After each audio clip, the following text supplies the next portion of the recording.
Hello, and welcome to Beyond Organic Wine. I'm Adam Huss, coming to you from Piscinas, California. Thank you so much for listening.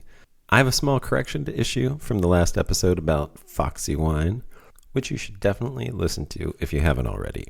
While I was critiquing the wiki entry about the Isabella grape in that episode, I didn't realize that the way the wiki referred to it as Vitis X labruscana, and which I described as nonsense, is the accepted way of describing any hybrid grapes that have Vitis labrusca in their parentage. So it actually makes sense within this naming convention. However, the critique of that wiki entry as extremely viniferous chauvinistic still stands as a whole, and it really should be rewritten.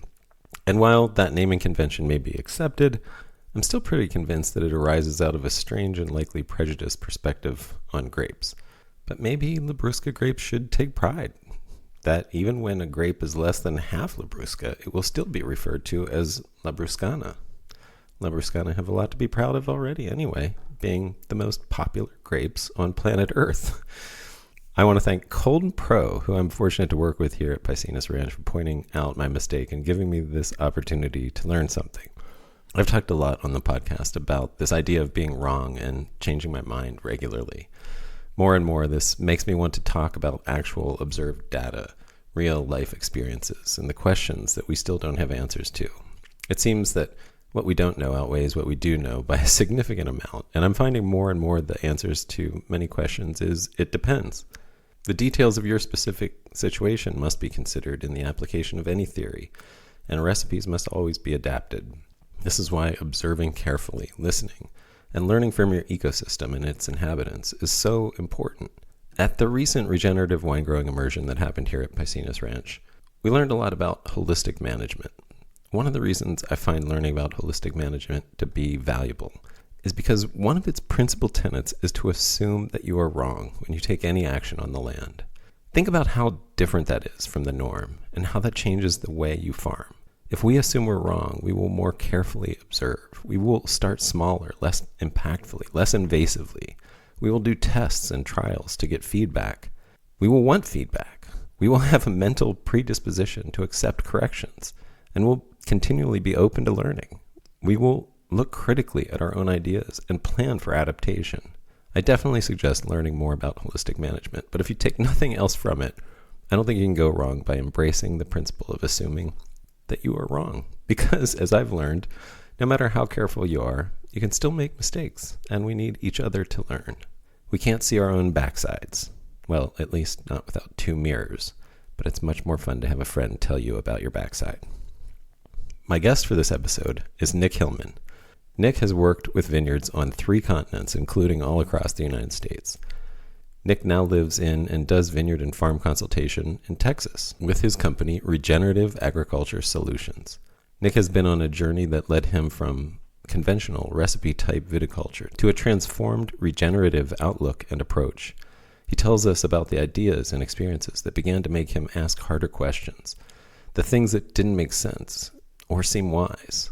We get technical about integrated pest management, or IPM, as well as the pros and cons of VSP versus high trellis systems, dormant spraying for the most effect and least impact, and Texas AVAs. Along the way, Nick digs into what regenerative viticulture is all about and why it has grabbed him and led him on this journey. Enjoy. Countdown. Nick, welcome. Thanks for talking. Adam, thank you for having me. I really appreciate the invitation to come onto your podcast. Well, I really appreciate you doing it. And if you could introduce yourself and talk a little bit about what you do, what's your job, what's your path? Yeah, definitely. So my name is Nick Hillman. I am a vineyard consultant based out of Fort Worth, Texas, originally from the big shiny state of California. I've been involved in the wine industry, since probably about 2008. I started my schooling at Cal Poly San Luis Obispo, 2007, 2008. Graduated in 2012 with a Bachelor's of Science in Wine and Vit with viticulture emphasis, as well as plant protection science minor for predominantly with integrated pest management emphasis. I've had the opportunity over my career to work in a multitude of different growing regions, different AVAs and states in California, in the U.S., not just California, as well as an opportunity I worked briefly in France on the left bank of Bordeaux for a short time as an intern. I also studied in Australia, in South Australia, where actually I know a mutual friend of ours very well, Nick Dugmore of Stoke Wines. Um, Nice. so I was out there at the University of Adelaide for about a year and a half, and I was also working throughout the McLaren Vale, Barossa, Eden Valley, just cutting my teeth out there until I moved back to California, where I was in the Central Coast between San Luis Obispo County and Santa Barbara County for a brief time before I moved up to Sonoma and the Lake counties. And I was working up there for about 2 years until I moved over to Napa, and I was in Napa for a short while. I had a brief stint back in Paso Robles and working within the AVAs out there, predominantly on West Paso side with the Okay. larger production stuff for a bit, and then I was over in Virginia for about a year, working and managing a vineyard there for just a little over a season and a half until my family and I decided to make our way west, and we ended up in Texas, and now I'm here. Were you drawn to Texas because of the wine culture there? I've always had some interest with it. I actually went out in 2000 and I think it was 18 or 19, and I started making contacts out here. I was just kind of curious about just like seeing what was going to take place out here, because I always kind of heard some buzz about Texas growing and the wine industry growing out there, and I don't know, it always just kind of sparked some interest in me. And when we ended up deciding to settle down out here, I wanted to try something different, and I started my own consulting operation, which is Regenerative Agriculture Solutions, which was another interesting evolution with my timeline of moving all over the place and working in different regions. Was I started to shift my focus and my interest in how I wanted to be a land steward and how I wanted to farm. Um, I I started out, out of college, mostly working with large production, more conventional style of farming, and it was like a kind of a slow and subtle shift away from that, where I started to learn a little bit more about organic practices, biodynamics, and then regenerative. And it's probably been the last 2.5 to 3 years I've really taken a major just shift in how I want to present myself, present opportunities for growers who want to work with me, and just using better land management practices for their vineyards and their operations. That's I would love to dig into that. Mm-hmm. Yeah, definitely. I'm gonna just ask you. So 2.5, 3 years in Texas is about what you Oh no, so I've only been in Texas since August of since August. 2023. Okay, great. Yeah, yeah. But my interest in regenerative Predated um, predated that. Texas. Yeah, I would say so. A major inspiration to me was a mentor and a friend of mine who I met in Napa, who I worked not directly with him, but we worked in the same company. He was in grower relations. I was in the internal management practice of the company. His name's Pete Hoffman.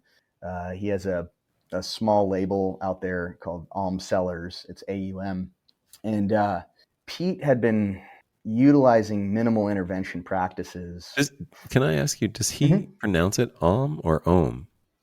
I believe he goes Ohm, and I think I just say Ohm because I. That's the way it looks like when Yeah, you that's the way it looks like. I read and I go Ohm. Oh, okay, yeah. But yeah, I just wondered, yeah, I mean, because it's for anyone who knows Om, that Ohm. Sanskrit symbol and there's Mhm. anyway, that might be a little clue into what's going on there. Anyway, Yeah. sorry to interrupt. No, no, no, it's all right. So yeah, Pete started explaining all these, you know, uh, at the time when I was learning about it was like obscure practices to me, because I was, it was like, oh, you don't till your vineyard every year, or you don't till your vineyard floor, and you're doing like minimal, if any, sprays. Like, how are your vines staying healthy with, all the disease pressure that we have in the valley, and this, that, and the other. And he was very imperative about early on teaching me, like, you need to focus on the health of the soil first, and then focus on the immune system and the health of the vine. And if you can build those up, you're going to have a much better chance of not only surviving all the external factors that affect your vineyard and your fruit, but also you're going to have much better quality wine in the long run. Yeah. And it took time for me to figure out, because I was just like, I had been taught, and I'd been, brought up in one way of, not one way, but like the predominant way of thinking at the time. And so, it was like following that on his little vineyard, because he's got a couple acres, and then he's very specific on the sourcing of his fruit for all the extra fruit he needs. Like, he was showing me, utilizing permanent cover crops, and bringing in sheep, and just very minimal intervention processing that it just kind of lit a light bulb in my head, where I was like, oh man, maybe there's something to this. Maybe this, maybe there's something else I need to look into. Maybe I don't know everything. Maybe I need to relearn some stuff. Yeah. And so, yeah, that was kind of where the journey began, was with him. I blame him. So, yeah. I've just had a recent interaction about cover crops that was kind of, to show where people are on a journey. It was like, Mm-hmm. I'm so immersed in this vineyard that I'm helping care for here at Piscinus, and it's like, Oh yeah. we don't have cover crops. We have like an understory of like, dozens of different varieties of like plant life, Yeah. And I think the idea, we were sort of describing this because we were at another vineyard talking to the folks there, and they're like, "Oh, what cover crops did you plant this year?" We're like, "Well, Yeah. uh, we didn't. They just reseed and grow back every year, and we never till, and so we just have ongoing evolution of like an understory." It was just like, Yeah. funny to sort of that idea of like, if you have cover crops, it's because you planted them, in a tilled Mm-hmm. system kind of thing. Um, Yeah. Exactly. Exactly. uh, anyway, so that's really interesting that you had that sort of evolution, and Pete is there.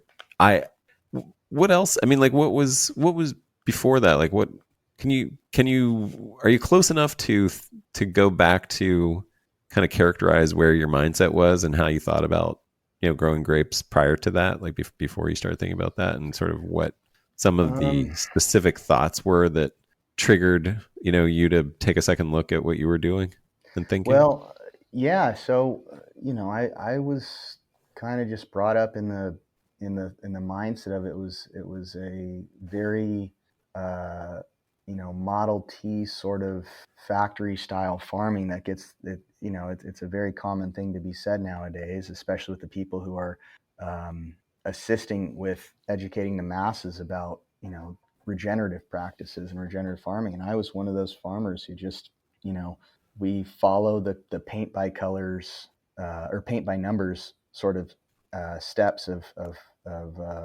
farming.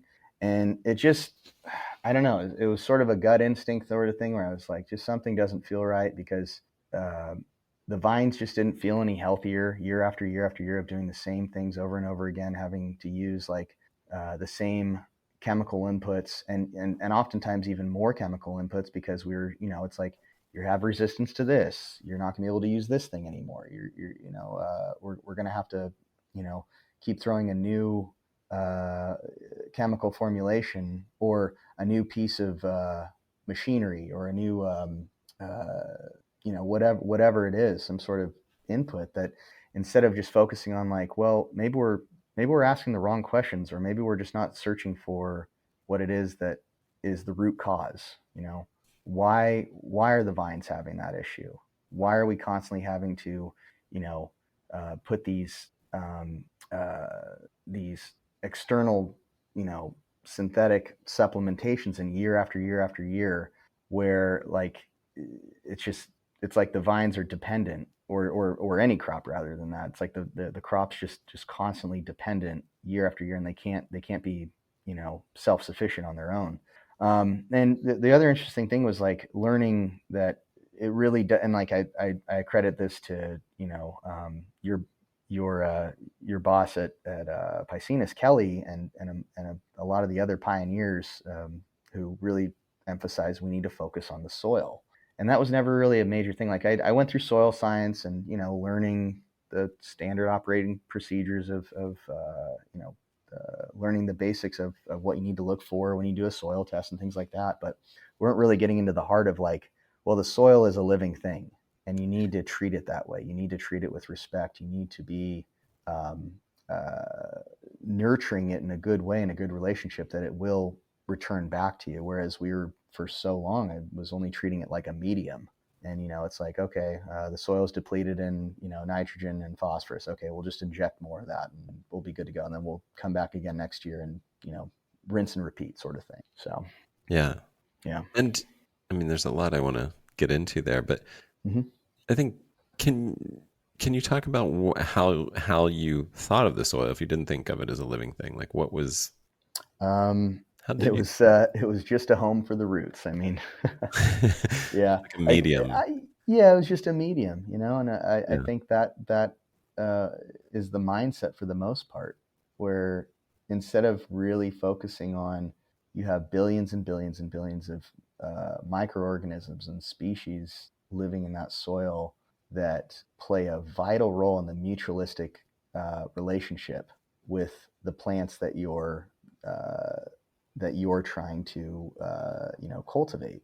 And it's like when you have that imbalance, then everything's going to kind of fall apart. It's like what we talk about with having the bacterial and fungal relationships. You have to find that balance because it's going to play a major part in everything down the food chain.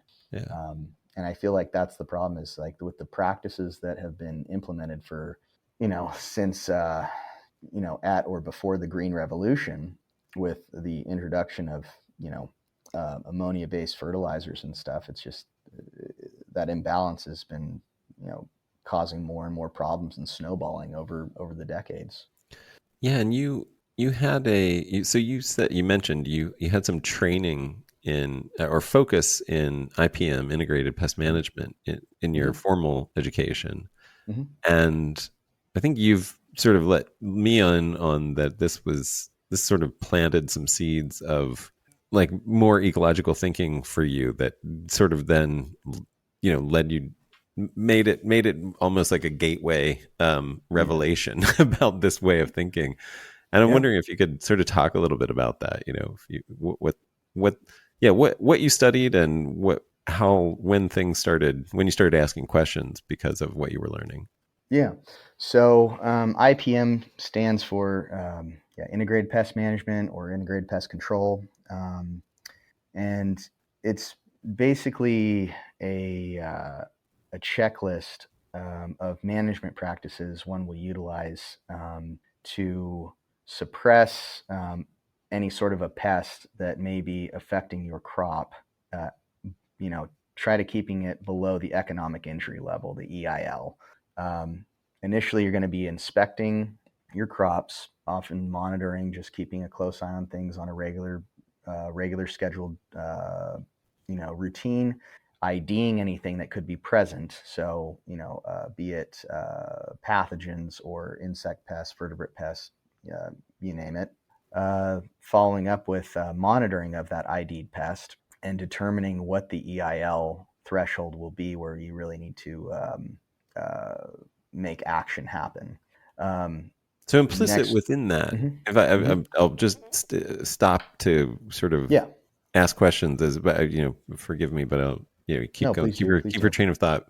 But Yeah, implicit in that, it sounds like, is this idea that first observation is mm-hmm, important, and second of all, there is a threshold. Like just because something is present doesn't mean you have to immediately take action. Like there's a tolerance for balance in a sense, or there's a tolerance for a little more of like, hey, just because it lives doesn't mean it's bad. that you can Yes. necessarily, like, I mean, it depends on when you reach a threshold, like a population level Hmm. gets to a point where you're going to have economic, and I love that it's economic injury level, that it's Yeah. not about, it's so less judgmental. I mean, there's something about that, it's not like, oh, it's, yeah, like we have to eliminate this. It's sort of like, yeah, we're going to have economic impact from this. Now, Yeah, exactly. if that's maybe, and because within that, then is like, maybe if that isn't your only priority, then you can sort of weigh that, like, does the economic injury level, Hmm. have to cause action, because like maybe you have other priorities depending on the pest that could outweigh that, depending on what the Yeah. treatment is. Anyway, I'm going too far ahead, but please Yeah. continue. I just want that's kind of I can already start to see, my mind is already starting to see how there's like, it's kind of well framed to start thinking about things a little differently. But continue, Y- please. So you have Oh no. Yeah. monitoring, And then, and yeah. then So, like feeding off of that with what he had mentioned about, the economic injury level, um, with identifying what the potential pest is. Maybe it's at a growth stage or a cycle of its life where, okay, it's present right now, but could be a weather factor, could be a cultural practice that you're going to be applying soon, could be, you know a biological insect that's native to that area just hasn't quite made its presence yet. So it's one of those things where it's like, maybe nature's just going to take its course, and it'll handle it accordingly, and you don't have to deal with it at all. It's like not having that approach of like just being, you know combative for combative's sake, if that makes sense. Just like, oh, yeah, well, I see that, I got to take it out, and you're like, maybe that's not always the case. Or right, maybe yeah, maybe there's a reason, it's a purpose. There's a purpose for that pest being there, and it's not at a concern right now, and maybe it's actually, there might be a function for it, and there's a need for whatever that is. But that's just where the monitoring really is important, and just keeping a close eye on it. Then following that, you'll utilize some sort of an action plan, and within those action plans, there's predominantly four action focal subcategories. So you have your cultural practices, your mechanical practices, biocontrol. So that's integrating in, say, like if you have, for example, an insect pest, utilizing predatory pest or natural enemies or beneficials that will target those specific species of insect that are of concern. And then that final one is the common one that's of concern most of the time, is the chemical approach, and having to use that as your final last result if need be. Following the action plan, you would then do an evaluation, and you would determine, like, was this effective? Was it not effective? Do I need to go back to the drawing board and reassess what I was doing and try something else, or is this something I can continue to use? And the main goal is really focusing on trying to remove that target organism if it is going to be at, or surpassing that EIL threshold, and emphasis on minimizing the damage to your surrounding environment, your plants, and your soils. Um, so as I was, being integrated and learning and studying these processes, over time, I started to think about, well, what is it that's causing the attraction of these pests, and causing them to be concerned for the vines? Are there things that we can do in a even more preventative measure, to strengthen the the microclimate, the environment, the soils, the vines themselves, so they can even have a greater sense of level of defense against any of these potential insects, or pests rather, pathogens. Um, so that's kind of was the one of those initial things that started making me rethink a lot of things, and wanting to really learn about these practices, these regenerative practices that were really starting to uh, come into the conversation, and on a widespread level, where I'm like, oh, it's really, in my mindset, it's like setting up your foundation initially to really boost and build up that immune system of that vineyard, of that soil, of that microclimate, to make them as robust as possible, so they can, for the most part, be as have as little susceptibility as possible, if that makes sense. Yeah, yeah. Do you know any good resources where someone interested in IPM could dig into it more? Yeah, Especially because I know that definitely. like Davis has like The kind of like a whole, UCIPM.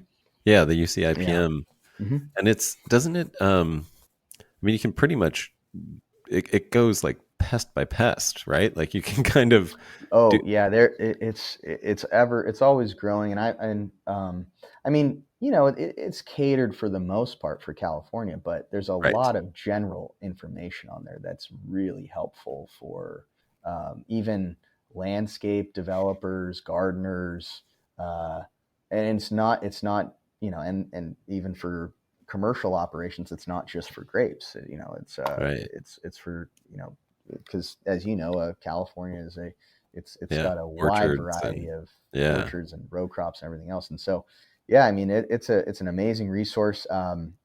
There's a lot of great extension programs throughout the country that have sort of similar operations and databases. But I think the Davis UCIPM thing is probably the closest thing to like it's probably the best thing out there. Um, okay. for going down that route and trying to integrate those practices into one's operation if they want to start learning more about this Is style of management. Do you know of any other resources for different contexts, maybe like wetter contexts or Texas? Yeah, so Texas, I would probably go with A&M first, and then Texas Tech. They have some Okay, really so great resources available, and a lot of free resources, which is really nice too. There's not, for the most part, most of their information is not behind like a paywall or anything, and they have a lot of extension classes for farmers who are already in place. A lot of extension offices because there are a lot of counties out here, so there's usually an extension office in almost every county. Um, in the East Coast, if you're focusing predominantly with grapes, the information from Cornell is amazing. Virginia Tech has some really great stuff too. Penn State, uh, predominantly a little bit more for table grapes, but Penn State has some really great information out there as well. So, okay, yeah. nice. I mean, I want to go back to kind of continuing on this journey. Mhm. And yeah, if you want to take us to that final step to where you are now, like what happened and what were, Yeah. what were the Uh, other phases of oh, that for sure. journey? Yeah, I think I started to, I don't know, sort of see a lot of these interesting ecological you know scare reports, I guess you could call it, but just showing the uh, the massive degradation on a grand scale of like what conventional farming was doing, and Hmm. where the predictions of where it would lead the future. And it kind of brought a little bit of concern where I was like, I'm only one guy, but is there a way I can start changing the mindset slowly but surely of like, even if I work with one grower and we have really good success with incorporating regenerative practices and we can minimize the use of excessive inputs and target, or like our target is to try to like remove all unnecessary inputs if that's possible, like maybe that will spark a fire with their neighbors and you know change the mindset as a whole, where Hmm. people will start farming with more care to the land, more care to their environment, and also putting out better product that's ideally, because it's just seeing what the end result is and the end product. Like, I don't know, it's more of a well, it's like when I was up at Piscinus with you, it's like when you taste some of these wines that are grown this way, and you feel better, if that makes sense. Yeah. Yeah. It's like compared to a lot of the stuff that you're just, no offense, but it's like some of the just big mass produced stuff you find it on the grocery store shelf, or your Target or whatever. It's like you drink that stuff and you feel absolutely horrible, and it puts a bad rap for wine itself, where everyone's like, oh well, wine just makes me sick, and it's like, well, is it the wine, or is it wine in general, or is it you know what you're specifically putting in your body, Right. like that specific product, where It's just mass produced. It's not really made with, actually any care or ease or love. And, it's causing harm to you, causing harm to the environment it's being grown in. Um, yeah, I just, ideally trying to, trying to make a shift and a change in a positive direction, if that makes sense. Yeah, and so can remind me the name of your business? Regenerative Agriculture Solutions.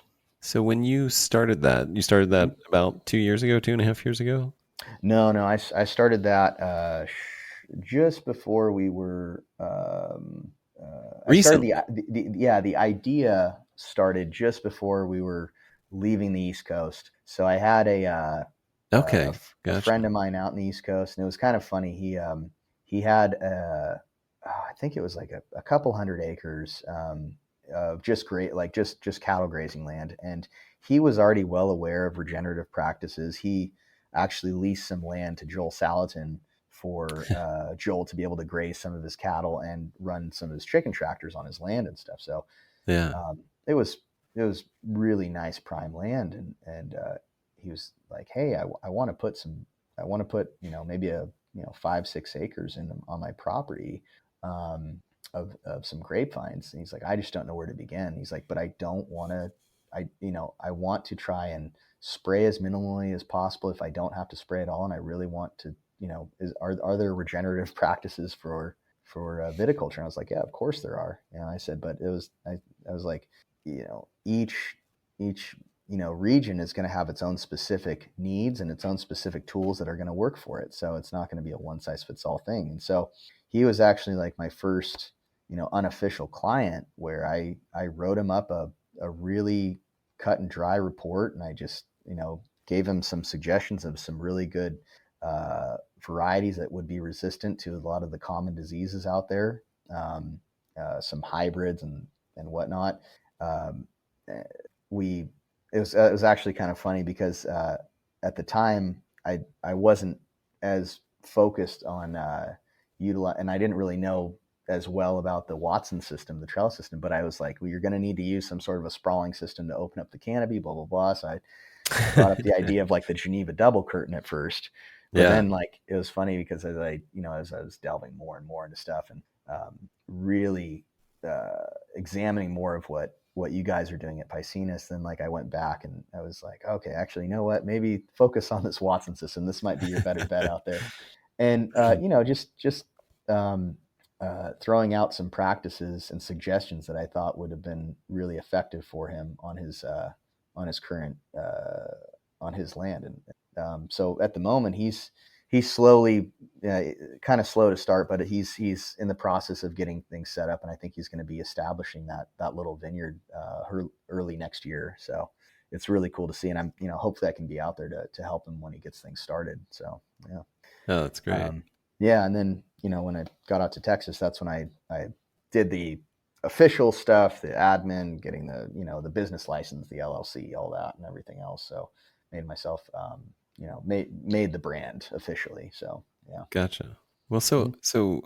since this is recent, maybe you haven't experienced this, but I'm Mhm. curious if you have. Have any clients asked you, like, what does regenerative mean and what your answer is? Oh yeah. I haven't got it as much. Well, actually, no, I did. Uh, so Pete and I are working with an individual up in Napa County who has a brand new, or has a family property that's eventually going to be developed. There's a lot of things that need to be in the works right now with it, so it's not officially set. But yeah, she asked, what what is regenerative, and it's interesting because as you know, there's like debate about what the official definition of regenerative is. They're trying to work Right. on it on a state level, and I know the ROS the Regenerative Organic Alliance is also working with it to try to make an official definition. Um, but I guess in a very simplistic layman's terms, it's a land management approach, be it ranching or farming or even landscaping, um, where you're minimizing your excessive and unnecessary inputs and focusing on being as close to I wouldn't say mimicking, but having a mutualistic balance with the surrounding ecosystem and your environment, where things can eventually become a closed loop system and everything will work within benefit of each other, and not being at a combative approach with it. And I'd also add into it, I look at it a lot. I look at like the approaches with regenerative a lot similar to, say, the debate of, germ theory and terrain theory, if you're familiar with that.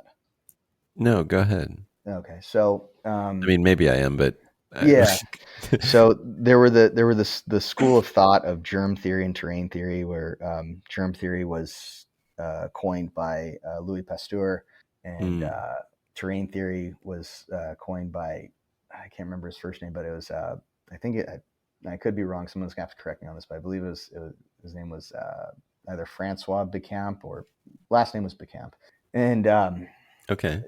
basically it's the thought process with terrain theory that you need to uh, really focus on the environment around you, and really focus on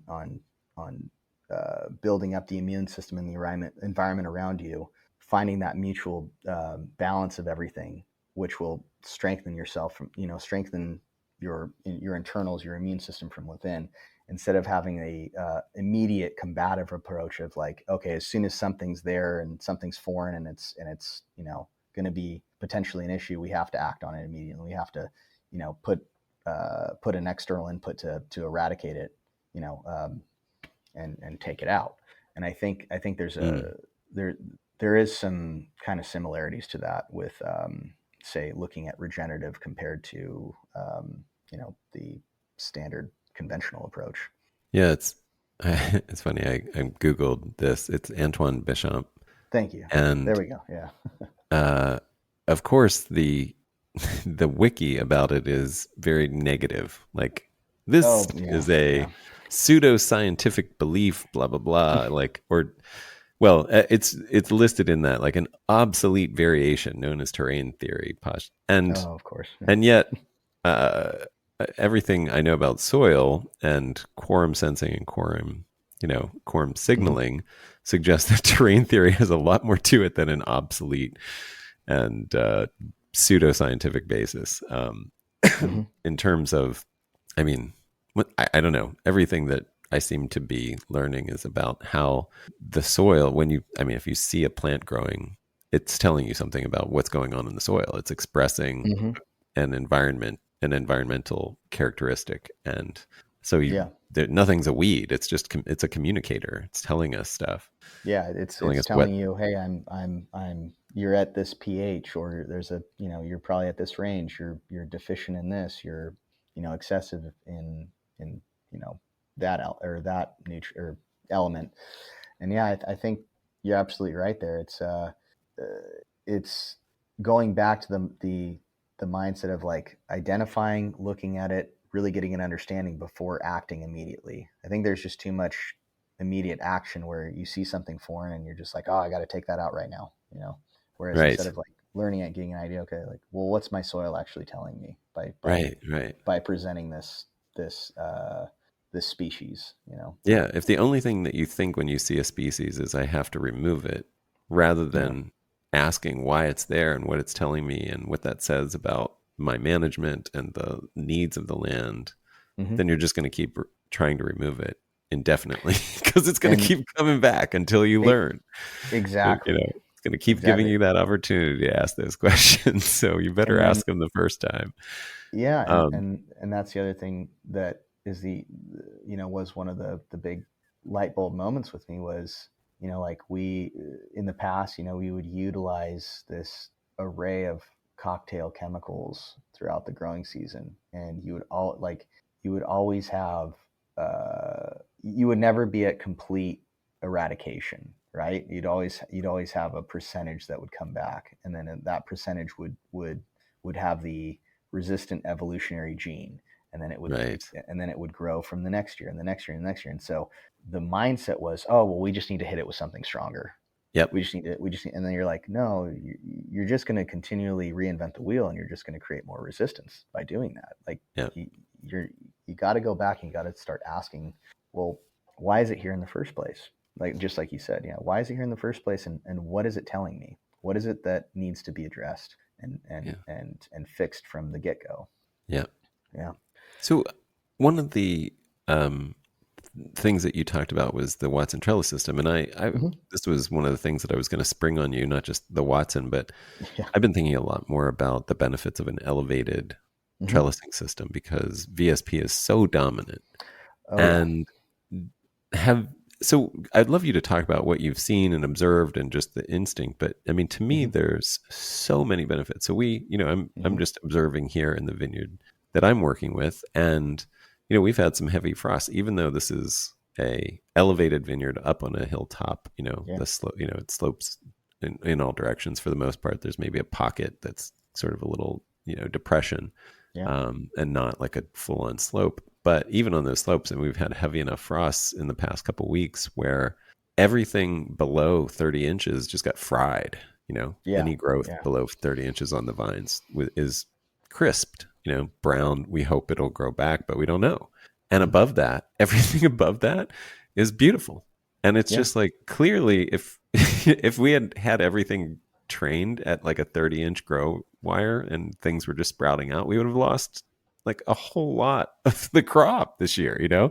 Like Oh it would yeah. have been really devastating. The fact that everything's at 66 to 68 inches makes it, I mean, actually functionally possible to do things. And that's just one thing. I mean, there's Mhm. so many other benefits for that, like airflow, and reducing fungal pressure because of airflow. Um, Yeah. you know, I, I, I could go on, but yeah, I mean, I'm just curious what you've noticed about sort of an elevated. It doesn't have to be Watson, but there's a lot of yeah. top wire cordon. Um, you Well, know, I think yeah, the VSP system is interesting.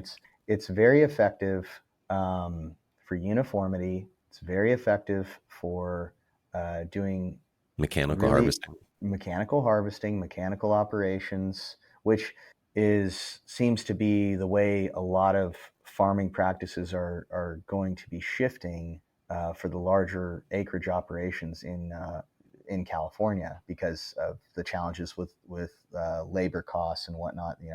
You see a lot of these operations that are now, and this is the sad thing, it's turning into that Model T thing like we were talking about, where um, it's like you're not even having, for the most part, humans in the vineyard anymore. You might have one guy driving, um, driving a multi-use piece of machinery throughout the whole season, um, or not even that. I mean, it's now there's just the autonomous tractors now are starting to be implemented, Right. which it's like I don't want to downplay the innovations of technology. I think there is always going to be a place to utilize new technologies and new things in the vineyard that can enhance and help with management practices, like the new sensor systems that are out there that really give you a more real up to date, real time uh, view of what's going on underneath the soil or within the vine or whatever, as an example. But um, it is kind of uh, I don't know, just it's kind of sad to see sometimes where it's just like everything's just getting so cut and dry, mechanical. Um, it's like you're kind of losing the soul of the farming. When Yeah. you basically just have no humans left in there. But anyway, sorry, I'm digressing. No, but so yeah, the VSP system, it has its efficiencies, but I think, like you said, it's been utilized and overutilized so much that it's either people are growers are scared to try something different, they're scared to experiment, or they just don't know what else is out there, or they just don't think that there are other possibilities, that you can experiment, you can try other things, and maybe there's something out there that you never thought about, that you know like that the concept that we were talking about when I was up at Piscinus with you guys, was thinking outside the box, trying something else. Yeah. And yeah, I think the Watson system or any of the high sprawl systems are fascinating because, to be honest, like as we talked about with the the vine, it wants to climb and it wants to sprawl, and it's sort of kind of thinking about it, like you're putting it in a bit of a confined situation when you put them in those really collapsed controlled VSP system in a sense. Yeah. Yeah. Whereas like the evolution of the vine, it really does want to sprawl and expand out. And if you can assist it where it makes it have a more advantageous, mimicking way of growing like that with that sprawling system, it probably brings out more beneficial characteristics and traits to it. I mean, I'd be curious to see like if there's a comparison of like, using, if like you used all the same practices on a VSP system and a sprawl system, and see if like the sprawl system has a greater plant Brix level for pest resistance and overall health. Be kind of curious to see if that would be the case. But yeah, it's interesting because like, so with the Watson system out here, as you know, it was originated in Texas, and Yeah. I think it has a lot of great benefits out here. I would love to see it utilized even more than it is, because depending on the region you're at, or the AVA in Texas that you're at, I mean, it'll be high wire single sprawl, or VSP to an extent, and there are definitely some areas for sure that are still using Watson, but yeah, I'd love to see it utilized more, because of all the great attributes it has available to it. With the raised canopy, not having as much of a risk of frost damage at the base level during spring frost. With the sprawling out, it has a little bit more protection, especially with the hail, because hail is a big problem out here. I think that sprawling out of the canopy later in the season protects the grapes a bit more. And, obviously, it still would need to utilize some sort of a hail netting aspect, but it'd probably be a little bit easier for an application of that. And the reduced risk of just like overall grape clumping as well, where, the grapes, they hang at a much more evenly Open. Yeah. spaced, open situation. So yeah, you get better sun exposure, you get better Yeah. wind flow, like you said, which is going to reduce a lot of potential disease pressure. Yeah. The clusters sort of hang free and loose, not like Mhm. in the same like column with the canes and the leaves and everything else and the shade, Yeah. or I mean, they will be in dappled shade, and in a sense, like you said, that might even afford some protection for like a lighter hail. Yeah. And also provides, sun protection as things heat up. And that managed sprawl, Yeah. it gives you shade, which actually cools the soil, Cools. cools the ground below the vines as well, and Oh yeah, creates like exactly. a whole microclimate. And Yeah. I mean, which is something that which is beneficial a lot of Mhm. times. Of course, shade is where fungi sort of, love to be as Yeah. well. So there's like that balance, but like you said, there's airflow. Do you think about shade management in vineyards? Like, is that is there a term shade Uh, management, or is that, what I'm talking well, about? yeah. So I mean, I think it kind of depends on how you're establishing and setting up your trellising system. Of course, like your row and vine spacing is going to have a major effect on that. And then as well, the other big aspect is, um, do you need the shade management if you're keeping a permanent a permanent cover on the soil floor, Right, under right. vine Well, it'll help and that in cover humidity. grow better for sure. Yeah, I exactly. mean, it'll help it keep it moister, keep it cooler, and allow for more growth of that understory, which seems beneficial to a certain. I mean, Yeah. to me, it does. I know a lot of people get scared of understory growth, but Yeah, of course. It's another great reason for elevated, you can another great reason not for the stress so elevated. much. Like, yeah, you can have 36-inch high understory, and you haven't even reached the grapes. Exactly. You'd be Yeah, and then wading through thick, lush cover crop. um, and it's yeah. There's another thing I wanted to ask you about. mhm, I'm kind of jumping around, but things that I sure. feel like given sort of depth of experience in the management and consultation that you do. Mhm, To me, I've been thinking a lot about dormant season spraying, and mhm, how, like, even if I was growing hybrids in California, for example, where I yeah. don't think I would need to spray them very often, I might consider like one dormant season spray. And my thinking is this: like, you're spraying, like I would spray after pruning, Yeah. before bud break even, or right at bud break or something like that. But basically, you don't have all this growth, so you're spraying a lot less material, Yep. right? So you're putting less stuff out there in the world, Yep. but you're also being much more effective at it because you could like potentially use something to sort of knock back the spore load that overwinters on the trunk and cordon, and Hmm. basically have a reset to start the season with, right before all those populations start to explode and reproduce. Do Yeah. you? I don't know. Does that ring true with you? Is that something? Oh, Am I thinking correctly? it definitely does, especially if you're in areas where you're not getting like that early season, you're not getting a lot of direct sunlight in the morning to burn off some of Right. that stuff, and you're getting that marine layer where Yeah. you're in a muggy, Heavy and dew it's gonna, mornings.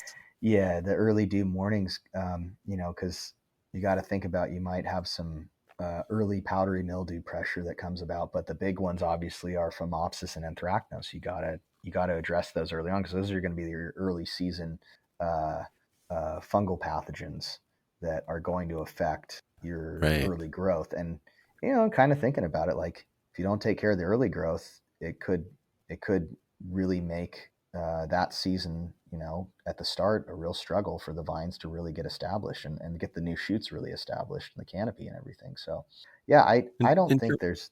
Mhm. No, go ahead. Go ahead. Oh, no, no, no, go ahead. Yeah, that's pretty much it. Yeah, I Oh, have I have in terms no problem with it. Yeah. in terms of organic substances that you might use as dormant spray, do you have any recommendations, or a Uh, list of things that are good?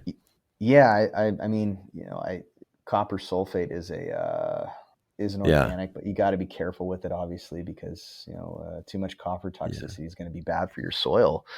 Um, there are some other products, like there's a lime sulfur product that's out there that can be Yeah. utilized. That's very good.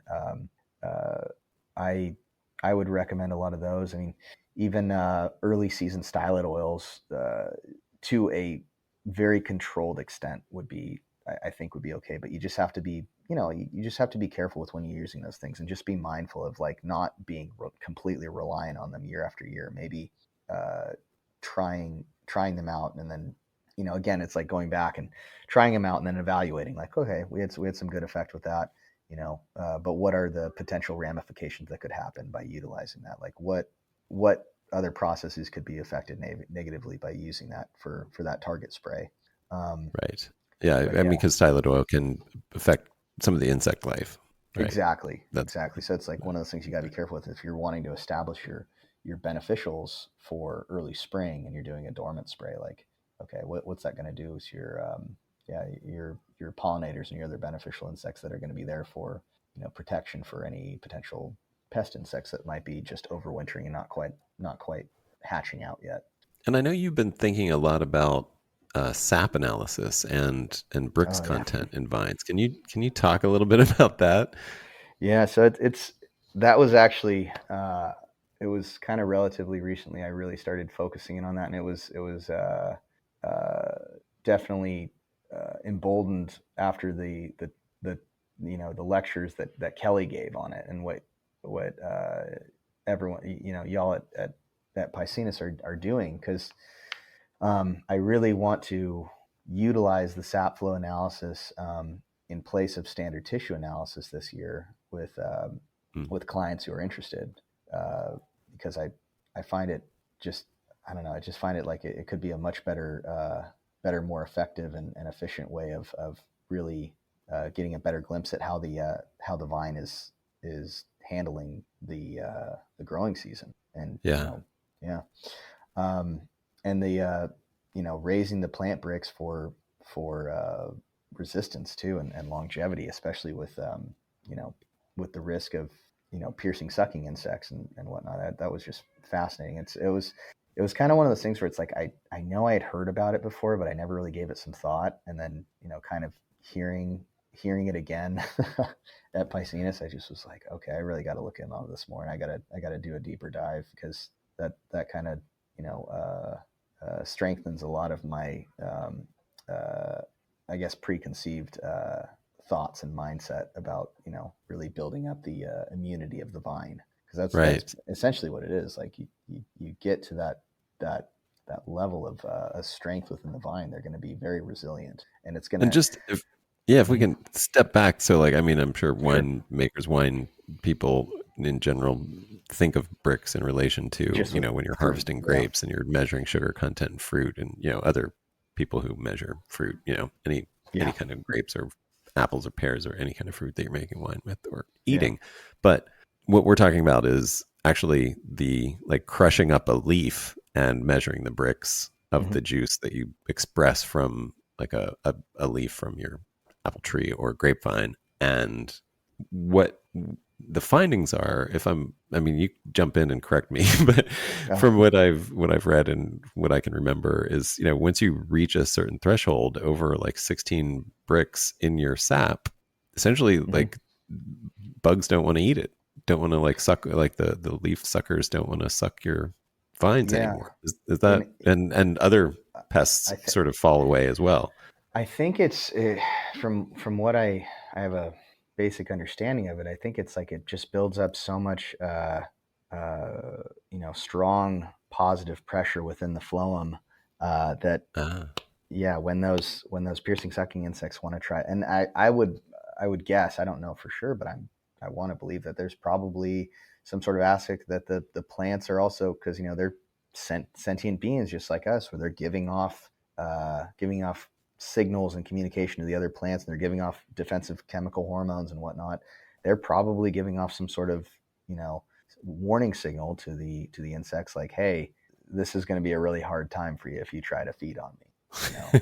And right. the insects are, if they're able to be mobile, they're probably like, okay, well, let's try to find one that's not giving off that single signal, and they're going to go and search for the weak one, that's its neighbor or something. And Right. I Yeah. I I think that's what it comes down to. Yeah. Yeah. That's, I mean, and it goes hand in hand with sort of vine health, as you were saying, where Hmm. they're finding that, yeah, insects are preying on the sort of weakened or Yeah. the vines or, the plants that are doing poorly. And Yeah. that's actually attracts the insects into them. So, yeah, it's like maintaining this health and bolstering this health. And how would you do that?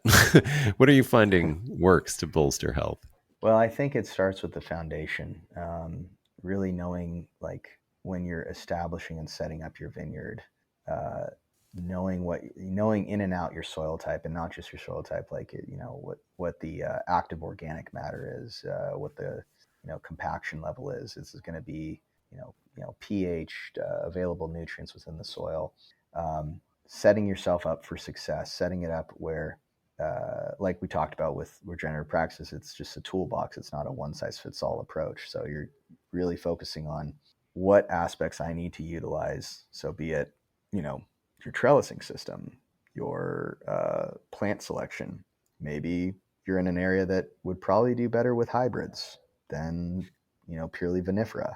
Yeah. Um, Yeah, if your vines are constantly, succumbing to fungal pressures because mhm. you're growing the wrong kind of plant, or maybe it's, maybe vines in general aren't the thing to grow. Yeah, Maybe think, maybe, if you're constantly yeah, having drought stressed plants, yeah, they're going to be more yeah, susceptible to everything, right? Like yeah, all the other issues. Like when they're struggling in one way, they're going to start struggling in other ways. They become susceptible. So yeah, you want the right thing adapted to yeah, that climate so that they don't have that baseline struggle of just trying to be able to deal with what that climate throws at it, in yeah. addition to all the other stuff. Exactly. And it's like, if you already have mutualistically beneficial native plants that are already established there, maybe you don't have to be putting in external, you know, cover crop varieties. Maybe you can just keep those in, or maybe you have to bring in external cover crop varieties to help complement, things that are not as available, or you know. Chelated in the soil, that need to be freed up and released. Hmm.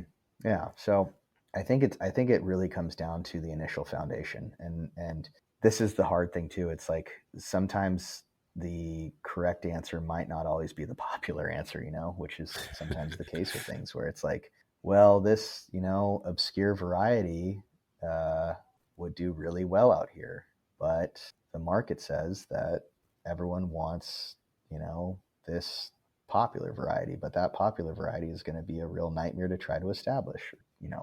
just like a simplistic answer to it. But Right. yeah, it's like Well, you but worked in Virginia. I mean, did uh that ever happen in Virginia? Virginia was interesting because there was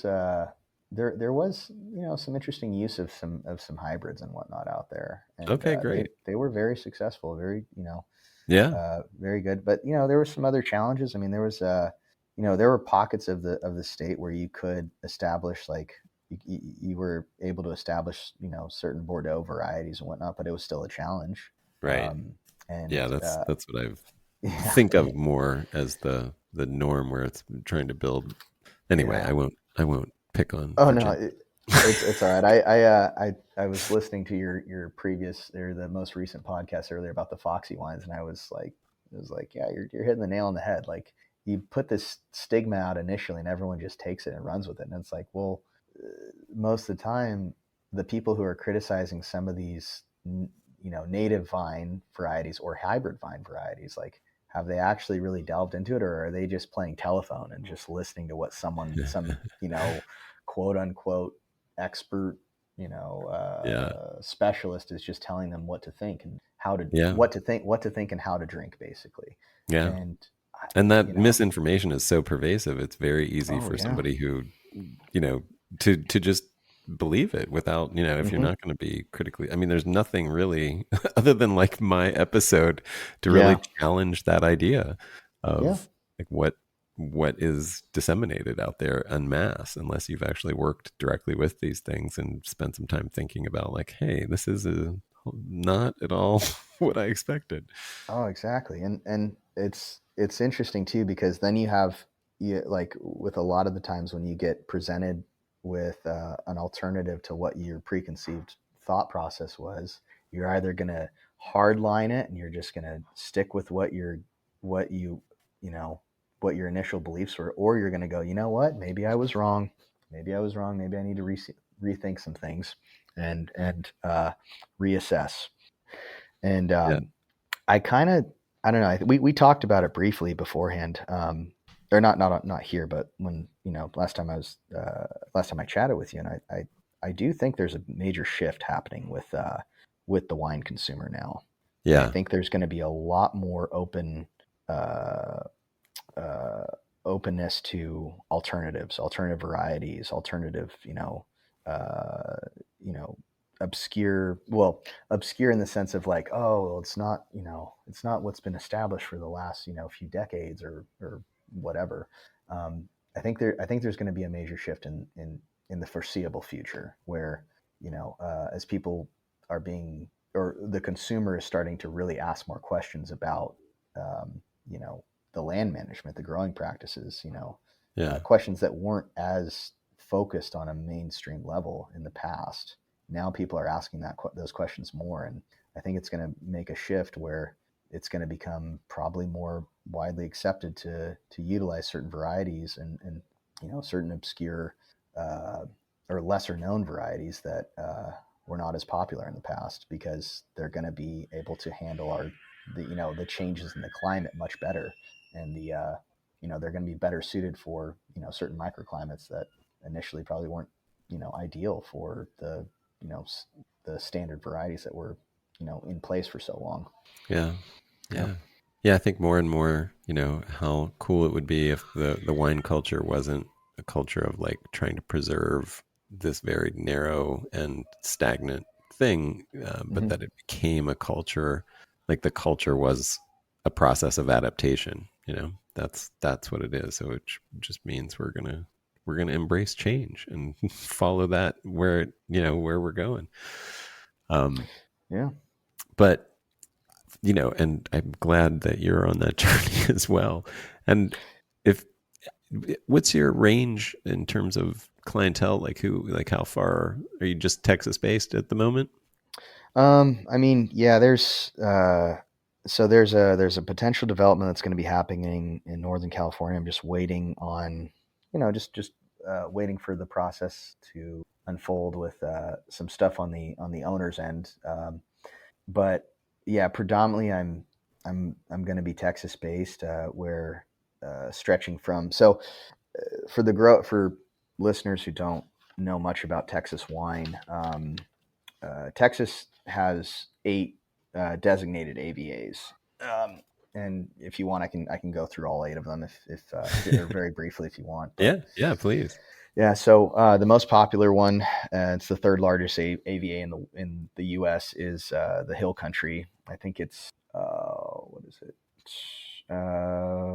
Probably 9 million acres, but not. It's only a small fraction of that that's actually planted.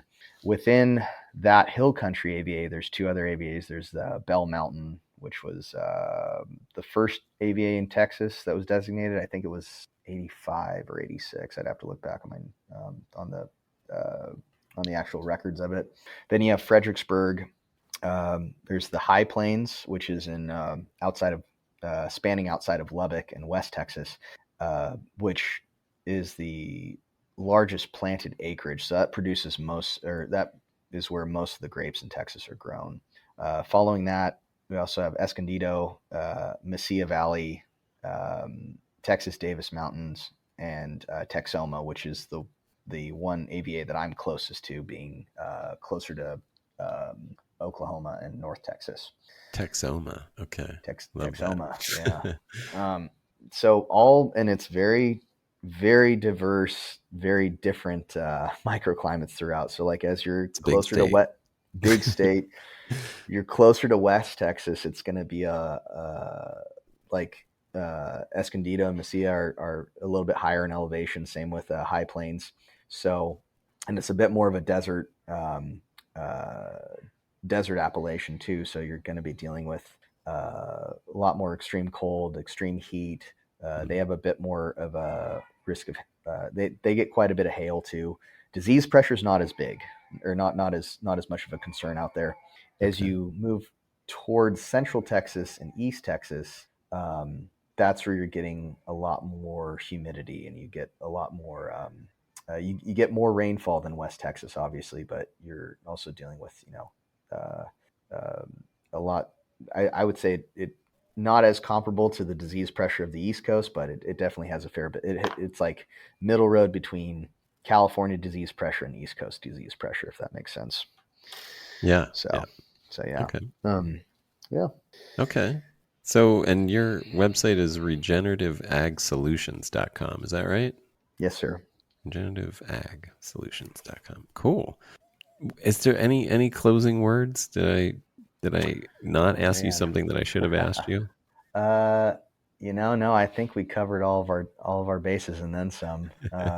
Yeah, this was really great. Then I want to say I thank you so much for giving me the opportunity to have a platform to talk with you today. I really appreciated it, and I hope we just can continue to grow this new.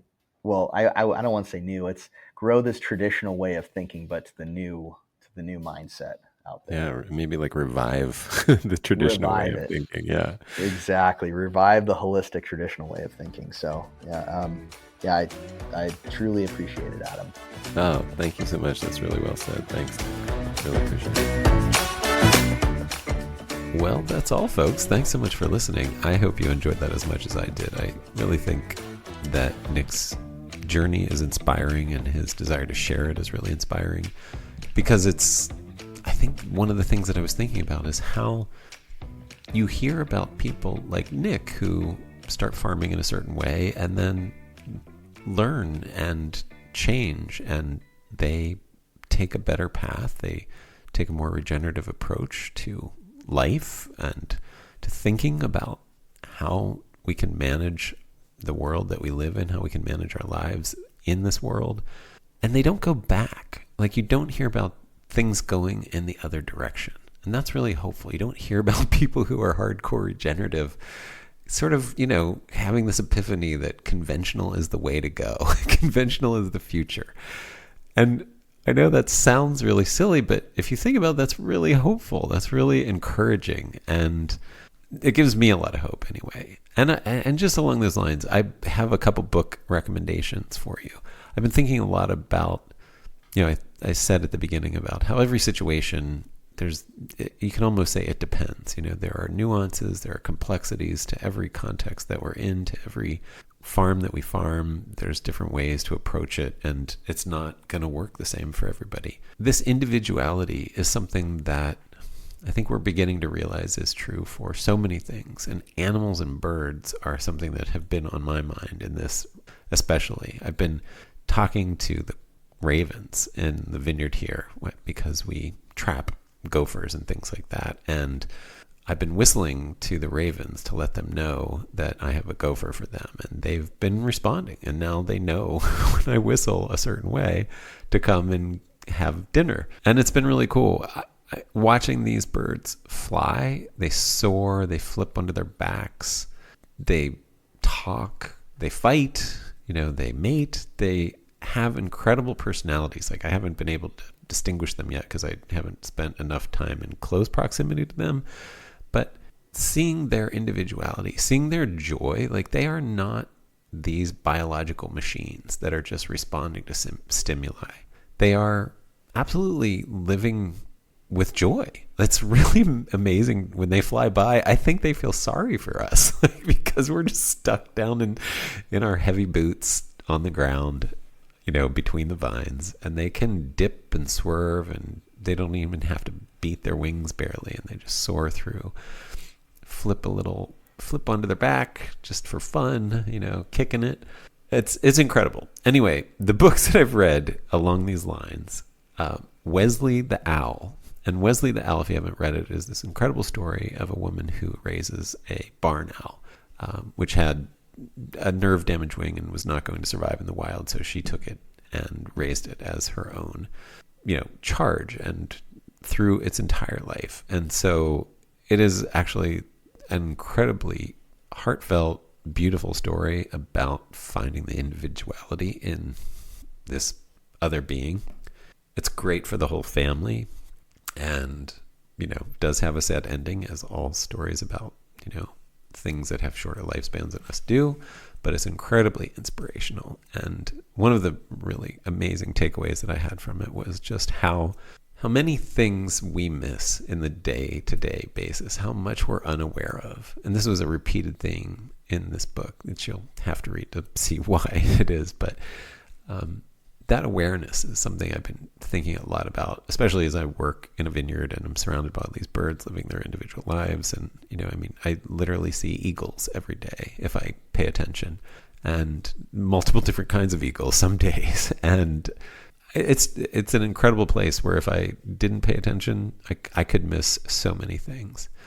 Eagles, by the way, are coming back. They're finding, in many areas, eagles are returning. I was just in New York, and apparently there are bald eagles coming out their ears there now, which is also really encouraging. Like, things are moving because of smart decisions and because of people going on journeys like the one that Nick has taken. We're actually seeing the results of that. And that brings up this other book that I read, which is not probably good for the whole family. Like, do not read this with your kids, but it's called The Tiger, A Story of Revenge and Survival. And it is a great companion to Wesley the Owl, but, again, not necessarily for kids, whereas Wesley would be fantastic for kids. The Tiger is about a hunt for a man-eating or human-eating tiger in the taiga, which is also kind of confusing for me to say that, but it's anyway the far eastern part of Russia. It's an incredible tale because in the course of this hunt for this tiger that eats people, they themselves become hunted, and it's not just a story about hunting. It's much more a story along the lines of Wesley the Owl and learning about the tiger and why the tiger is doing what it's doing and the situation that it's in. And one of the great things about it is tiger populations, and this isn't the great thing, but this is the bad thing, which is tiger populations have been on the decline everywhere globally. And finally, because of some concerted effort between Chinese and Russian governments, they're starting to see a revival of the populations, or some evidence that the populations are on the rebound after reaching a low of maybe 400 tigers total in that area. Anyway, 2 great books, highly recommend for for many reasons. I haven't spoiled anything for you, and they're both great to listen to as audiobooks as well. And so thanks everybody who supports this podcast. I know it's a weird transition to go from book recommendations, but I am so grateful to be able to share these things with you, be able to share Nick with you and his journey. And those of you who support this podcast, financially and in other ways, really make it possible. So thank you so much. And if you are interested in supporting, you can do that by going to the support page at beyondorganicwine.com and seeing a whole list of ways that you can support, and do whatever one seems best to you. Some of them can take you 5 seconds. Others, you could subscribe to our Patreon channel. Thank you so much. Enjoy.